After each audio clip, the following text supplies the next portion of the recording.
Ser podcast.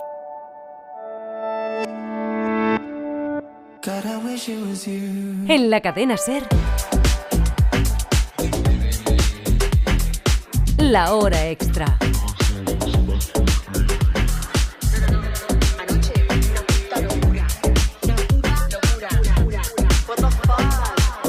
Con Pepa Blanes. Tokyo just hit me like a wave. Where we ended up, I couldn't say. Leer y nada más que leer, escribe Rodrigo Fresán en una de las primeras novelas que hemos disfrutado este 2024. El estilo de los elementos es una obra difícil de clasificar. Lo que sí podemos decir de ella es que habla de memoria, de realidad, de adolescencia y de qué significa ser lector y escritor. Una reflexión que incorporamos en esta primera hora extra del año. ¿Podríamos quedarnos sin lectores?, se pregunta el argentino, con el que hemos mantenido una de las primeras charlas literarias del año. Rodrigo Fresán, bienvenido a la hora extra. ¿Qué tal? ¿Cómo estás? Hola, ¿qué tal? ¿Cómo estás? Bueno, gracias por comenzar este año literario con El estilo de los elementos, una novela que hemos disfrutado muchísimo estos primeros días de 2024.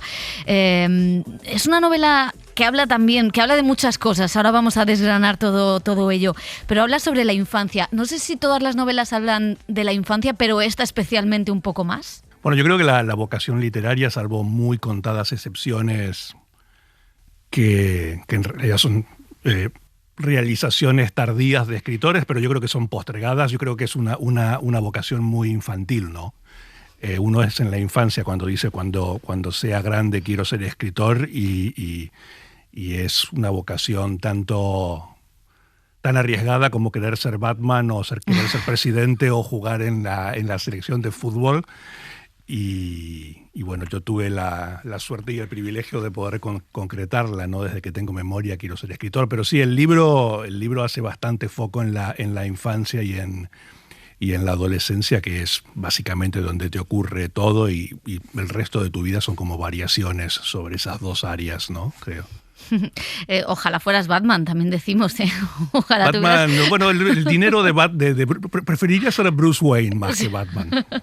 Sí, no, lo de Batman es un poco cansado al final. Ya. Y decías lo de la... Bueno, Batman, perdón, también un personaje con traumas y problemas con sus padres o a partir de sus padres, ¿no?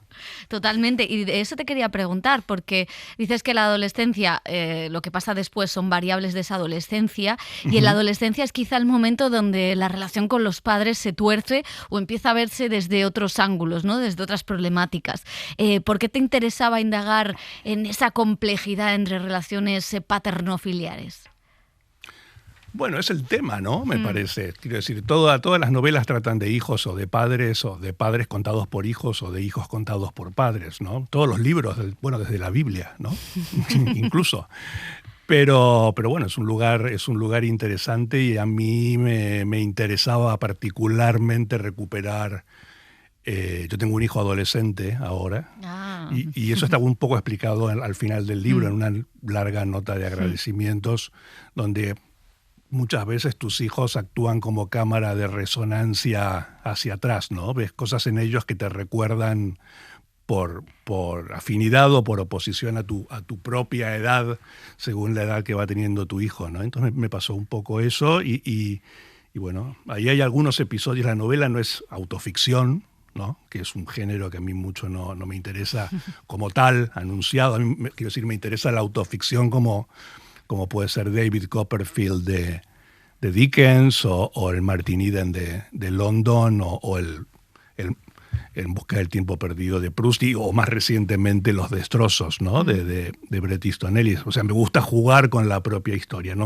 La idea de testimoniar y de tratar de emular la realidad, a mí nada me interesa menos como escritor, pero hay ciertas cosas que me parecían atractivas y divertidas a nivel literario, y seguramente las que parecen más inverosímiles del libro son las más verídicas, ¿no? Dices lo de la no ficción, y es cierto que en esos agradecimientos del final hay varias menciones, ¿no? Que la no ficción es quizá lo menos verdadero o lo menos real de todo en la literatura y en la vida, ¿no?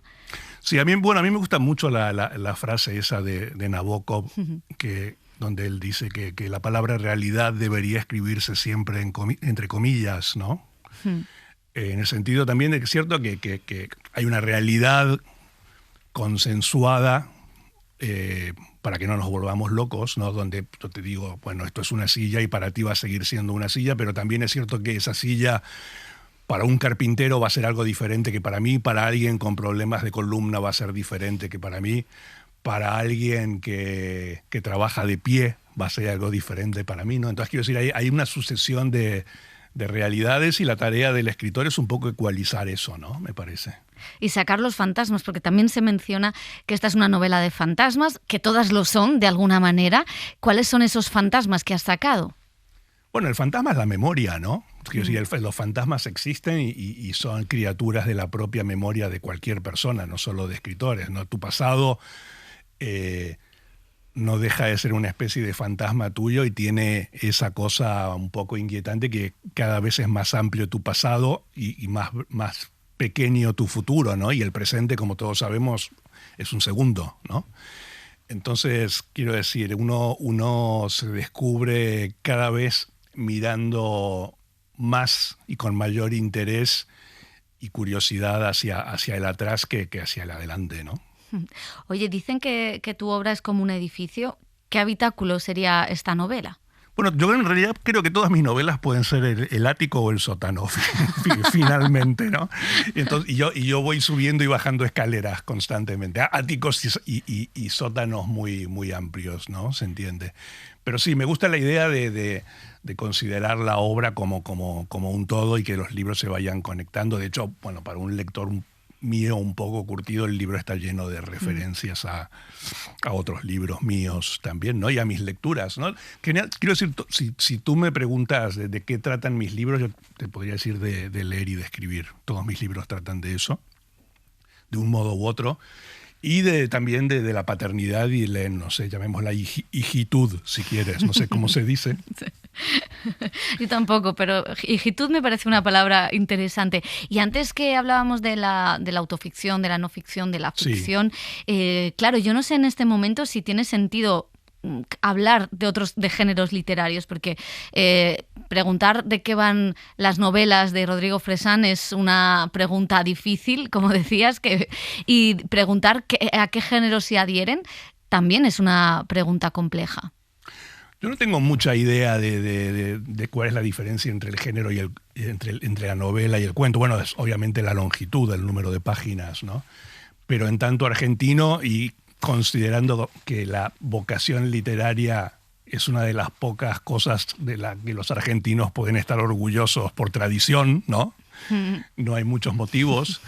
Si te lo pones a pensar, todas las novelas argentinas o las grandes novelas argentinas canónicas son novelas bastante poco ortodoxas, ¿no? Ya no sé, sobre Héroes y Tumbas, o Rayuela, o Respiración Artificial, o Adán Buenos Aires. Incluso el primer gran libro argentino, que es el Facundo de Sarmiento, no se sabe muy bien lo que es tampoco, ¿no?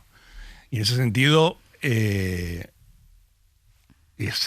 una gran suerte que tenemos, ¿no? Tampoco estamos prisioneros de esa especie de obligación que ocurre con otros países y básicamente también con países latinoamericanos de escribir la gran novela testimonial de tu tiempo, ¿no? A mí no me interesa eso, ¿no? Borges tenía una cosa al final de un ensayo de él que se llama El escritor argentino y la tradición. Él más o menos dice una cosa que a mí me parece muy cierta, muy atractiva y muy agradecible. Borges decía, voy a parafrasear, no es textualmente, ¿no? Pero decía, puesto que tenemos que resignarnos a la fatalidad de ser argentinos, nos queda el consuelo de que nuestro tema es el universo entero, ¿no? Y yo siempre he leído y escrito de ese modo y bajo ese designio, ¿no? Pues fíjate, me parece una reflexión maravillosa, aunque yo te iba a preguntar qué novela contaría ahora mismo Argentina. Porque sí que hay una frase que te había leído de que un país solo se puede contar en relatos. Entonces no sé qué relatos pueden contar ahora mismo Argentina que también cuenten al mundo.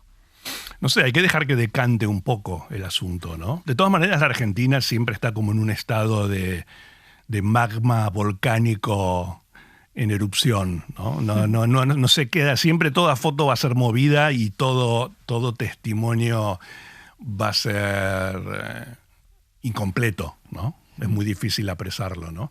A mí quiero decir, tampoco es un tema decir, la realidad argentina, si me tengo que parar frente a ella en tanto escritor, la verdad que me parece que está bastante mal escrita.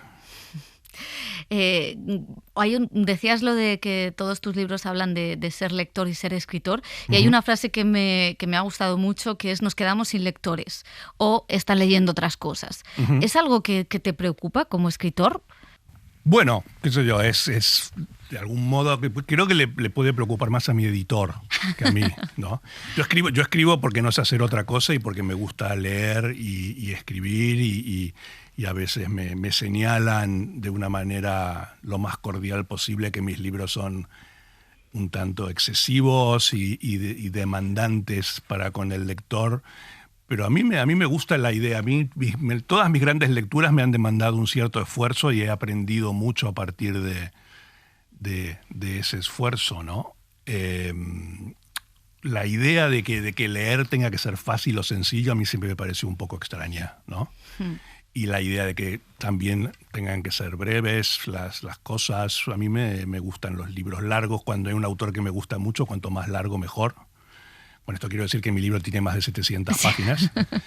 Pero quiero decir esa felicidad que podía sentir un niño o un adolescente porque el último libro de Harry Potter tuviera 800 páginas. Yo creo que no hay que perderla con la edad, ¿no? Lo que sí también sería un poco triste que tengas 40 años y solo sientas alegría porque el último libro de Harry Potter tiene más de 800 páginas, ¿no? Hay otros desafíos. No tengo nada contra Harry Potter y me parece genial, ¿no? que haya existido y que esté, como me parece genial toda literatura iniciática, pero yo a mí me parece que hay que... Quiero decir, leer es una cosa muy curiosa, ¿no? Si te lo pones a pensar, la idea esta de unos 30 signos que se combinan de maneras aleatorias y se te meten por el ojo y en tu cabeza se abren como si fuera una de estas cosas, figuras japonesas de papel, lo que las pones en agua, no deja de ser un poco raro, ¿no? Y a mí me parece que hay que celebrar esa rareza. Y en cuanto a que algo cueste un poco, bueno, qué sé yo, las cosas buenas cuestan un poco, ¿no? Hay una anécdota de Nabokov que a mí me gusta mucho, que él escribía para la revista de New Yorker y envió un cuento y su editora en la revista lo llamó y le dijo: Vladimir, me parece que este libro le va a costar un poco de trabajo a nuestros lectores, ¿no? Y Nabokov le contestó: a mí no me parece nada mal que a un lector le cueste un poco de trabajo lo que a mí me costó mucho trabajo escribir. Con Historia Argentina, digamos que fue una novela que rompió solemnidad, ¿no? Y que trajo el absurdo, trajo la ironía, que de esa manera se podía contar cualquier cosa, incluso un trauma nacional, incluso hablar de Mickey Mouse, ¿no? Que ahora... Sí, está en el dominio público. O sea, yo no lo pude poner en la portada entonces porque no me dejaron y ahora podría, mira. Mira, hay que hacer una reedición con el Mickey gigante. Yo quería preguntarte qué ha cambiado en tu literatura desde entonces. No sé si haces esa reflexión o si miras o si crees que ha habido una evolución. No, mira, yo me considero un escritor muy afortunado en el sentido de que en mi primer libro estaba todo. Ya, fue como realmente un Big Bang de compresión y que ahora todavía se sigue expandiendo. Es un libro del que no me avergüenzo. Hay muchos escritores que su primer libro lo sienten como una especie de apéndice idiota que solo quisieran emparedar vivo, ¿no? O muchas veces incluso no lo reeditan, ¿no? Pero yo en ese sentido me siento bastante afortunado y de hecho hay un juego en la foto de solapa del estilo de los alimentos. Yo estoy como repitiendo más de 30 años después la pose de la foto de la primera edición argentina de Historia Argentina, donde en lugar de este lápiz rojo y azul yo tenía una lapicera Montblanc, ¿no? Pues Rodrigo Fresán, ha sido un placer leerte y hablar contigo en este primer programa de 2024. Muchas gracias. No, muchas gracias a ustedes. El estilo de los elementos es también una historia de fantasmas, aunque dice Fresán que en realidad todas las historias lo son. Algo fantasmagórico emana de otra de las novelas de este inicio de año, La reina del baile. Es la primera de la argentina Camila Fabri, escritora, autora de varios libros, de cuentos y también directora de cine, pues debutó en el pasado Festival de San Sebastián con Clara se pierde en el bosque. Dice que siempre renegó de las novelas, pero para esta historia requería más espacio. Con ella ha sido finalista del Premio Ralde. La novela está llena de temas un poco que van ahí. Algunos echan más raíz, otros echan menos raíz. Es la historia de una mujer de 40 años que despierta en medio de un aparatoso accidente de tráfico y mientras llega la ambulancia se sumerge en un largo flashback de las horas y los días previos donde visitamos una clínica de fertilidad, una fiesta de quinceañeras, un viaje al campo, una obra que habla de cómo dos conmociones, el accidente y una ruptura amorosa, pueden ser los motivos para el reseteo de toda una vida. Fue un poco la imagen disparadora con la que trabajé, una mujer que se despierta en un accidente que ella misma causó, su propio auto se dio vuelta. Me parece que es como una especie de metáfora de un momento de la vida.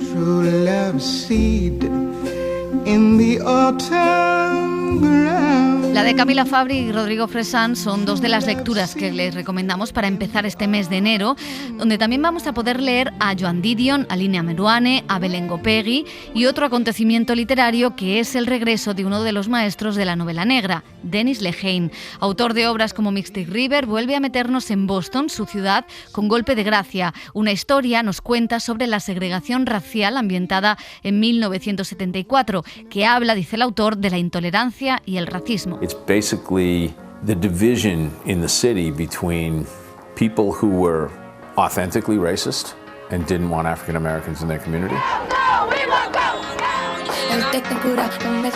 El thriller y el género negro permiten, como muestra toda la obra de Lehane, adentrarnos en el alma humana y en los comportamientos sociales. Por eso nos pareció interesante la propuesta de La ira. Es una obra de teatro que quiere indagar en cómo se genera la violencia. Para ello, 7 actores y actrices han investigado 7 casos reales de crímenes cometidos por jóvenes.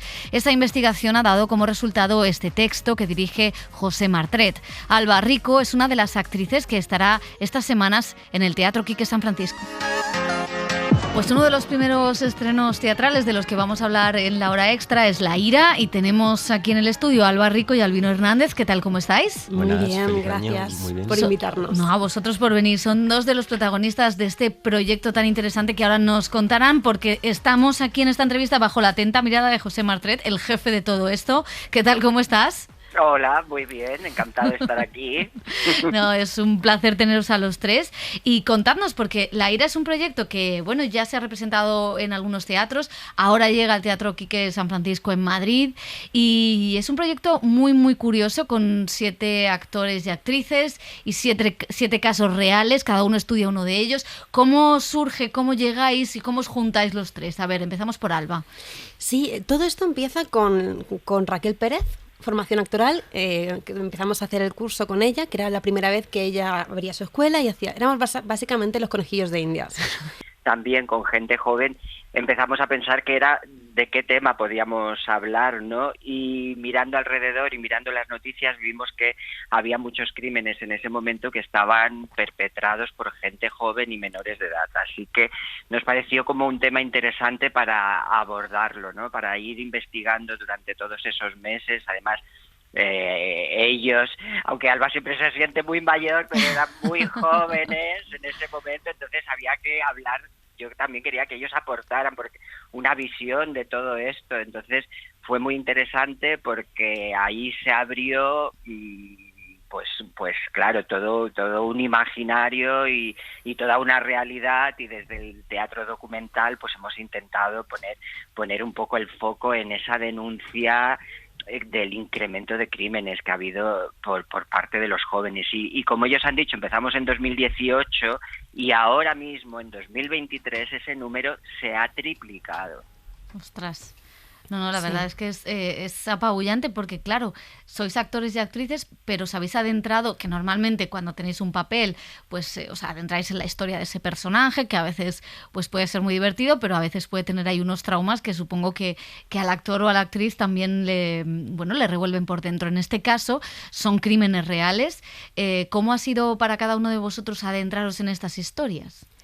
Al principio, simplemente la elección de casos ya fue doloroso, realmente doloroso, porque te das cuenta en la sociedad en la que vivimos y era ponernos un poquito frente a frente y decir, madre mía, lo que estamos viviendo.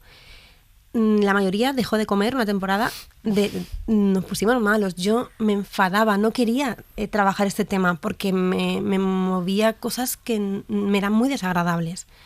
Cuando ya elegimos los casos, intentas entender, nunca vas a entender, porque, bueno, psicópatas aún no somos, nos falta poco, como sigamos haciendo la obra, pero es un poco el decir, vale, me voy a poner en la piel de esta persona y con su cabeza intentar entender por qué ha hecho esto. Por ejemplo, yo tengo dos casos bastante diferentes. En uno hay un abuso anterior, entonces puedes entender un poquito ¿por qué, no? El por qué. En el segundo es una madre que quitó del medio a su hijo por el mero hecho de que el novio no le gustaban los niños.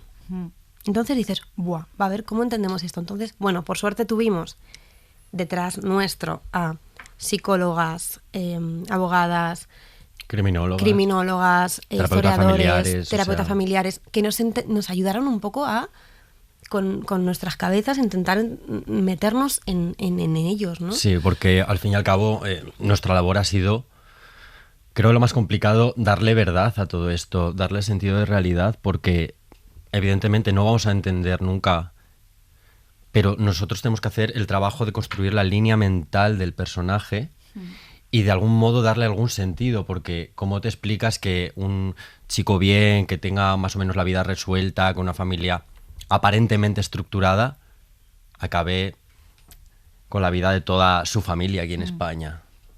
Y era un chaval muy joven, entonces, ¿cómo llegar hasta ahí? Entonces, para mí sobre todo era lo complicado de decir, ¿a qué me agarro yo? ¿A qué vivencias personales o a qué emociones comunes para llegar hasta ese estado, ¿no? Y que todo se vea con un progreso hasta ese resultado, ¿no? Sí, porque la obra en sí son monólogos que hablan desde de un imaginario, por supuesto. Siempre salimos con frases que han dicho los mismos asesinos, que han salido en prensa o que incluso hemos visto, porque en uno de los casos nosotros fuimos al juicio de él.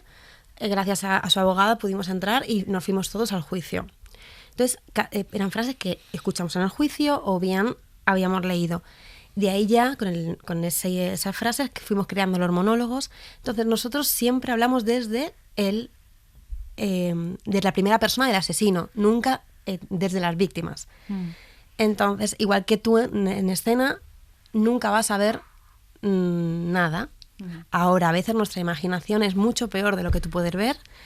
De eso no nos hacemos cargo, porque sí que contamos, pero no ves.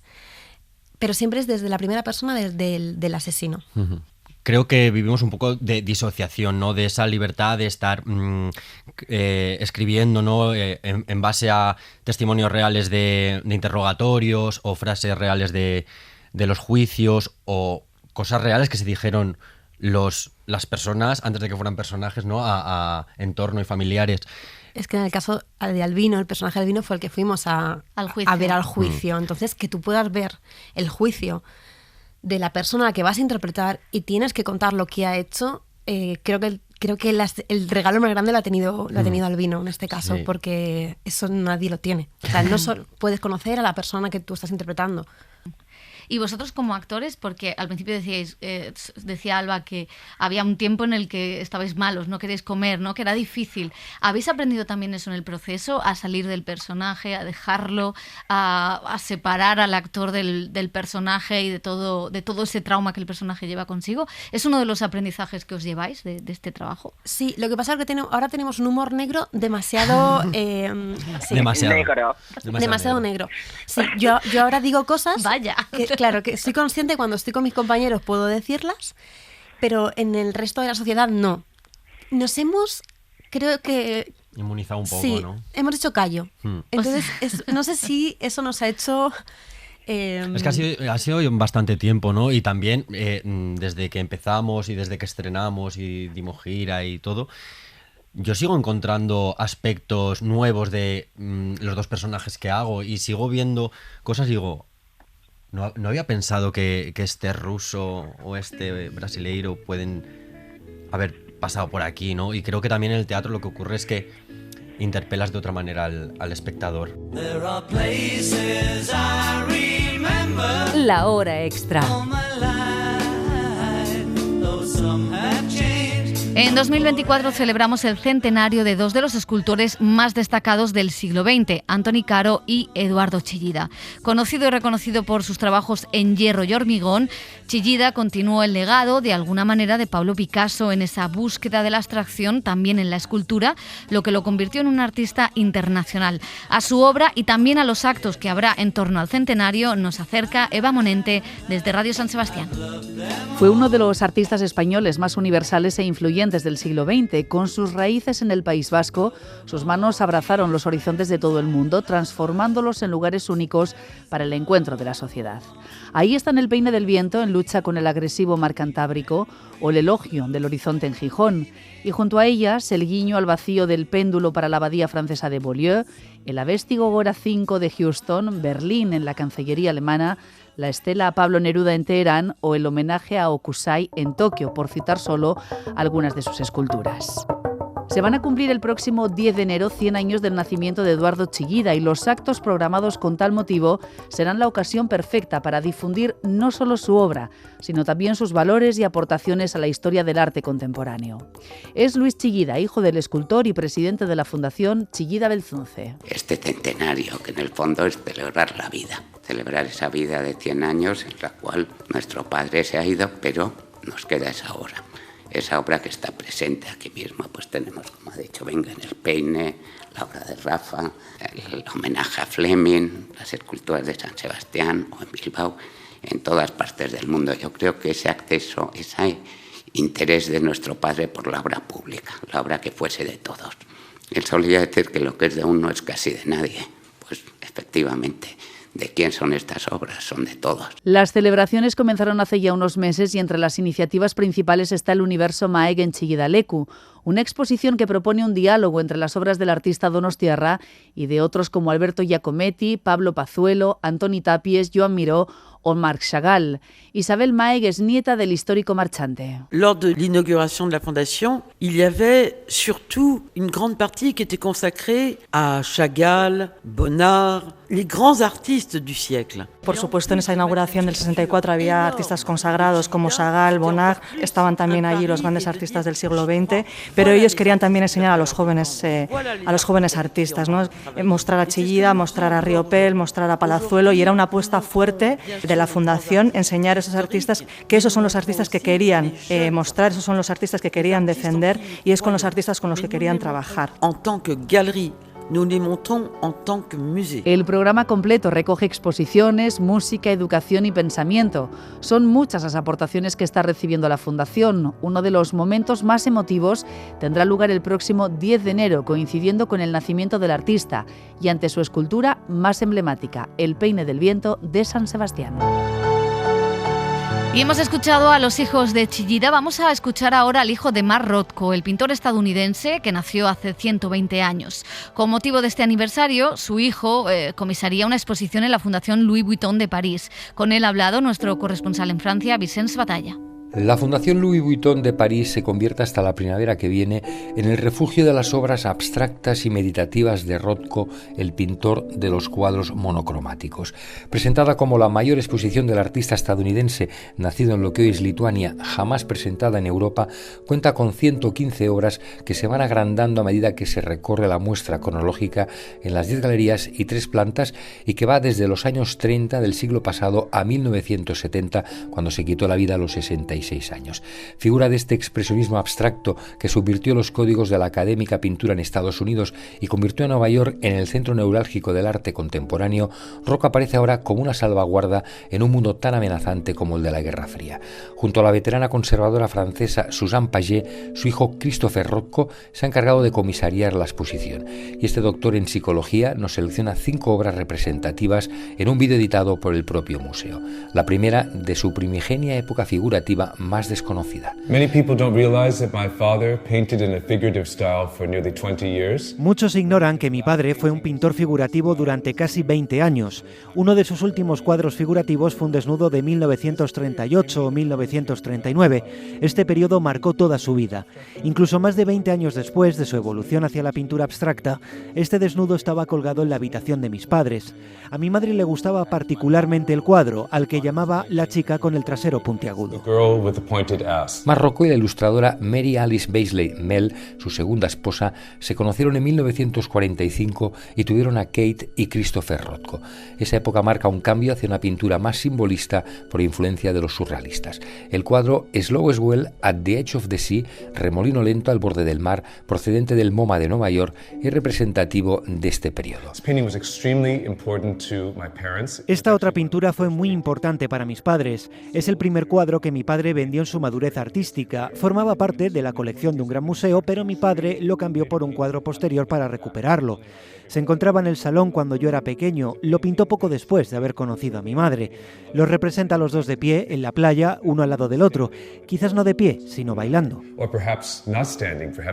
El final de la década de los 40 es el momento en que se produce definitivamente el paso hacia las formas abstractas, con 2 o 3 rectángulos coloreados que se superponen y crean una atmósfera evanescente y enigmática. A medida que se acerca y entra en la década de los 60, el artista va ensombreciendo los cuadros, aunque de ellos parece que emane una luz. Es el caso de Número 1 de 1962. Este es uno de mis cuadros preferidos, comprendiendo todos sus periodos. Esta pintura es única por su movimiento, que está especialmente presente. Algunos de los colores parecen extraerse del cuadro, otros en cambio tienen el aspecto de hundirse en la tela. Y la banda blanca, que no es tan ancha, irradia de una manera potente un cuadro que es más bien sombrío.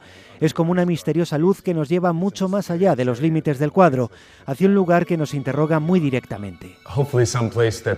Aparte de varios cuadros inéditos procedentes de museos estadounidenses y colecciones particulares, otro de los hitos de la exposición es la trasplantación de los 9 inmensos cuadros de la Sala Rothko de la Tate Modern de Londres, expuestos con una luz tenue tal como exigía el artista.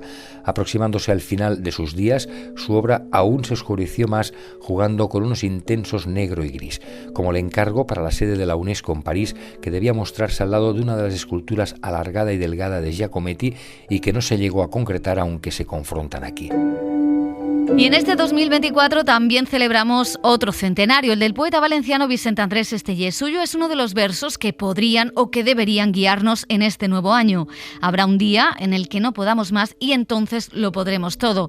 Sin embargo, no va a ser todo tan fácil como con Chillida, pues el gobierno valenciano ha puesto trabas a homenajear a la figura de este poeta querido por el pueblo y pionero en la recuperación del uso de la lengua valenciana incluso durante el franquismo. No diràs la teua paraula amb voluntat d'antologia, que la diràs honestament, iradament, sense pensar en ninguna... Y así nos despedimos, que tengan un buen domingo, volvemos la semana que viene con más libros, teatro, con música y le damos las gracias a María Jesús Rodríguez, que ha estado como siempre en la realización, y a todos y a todas por seguir ahí. Adiós.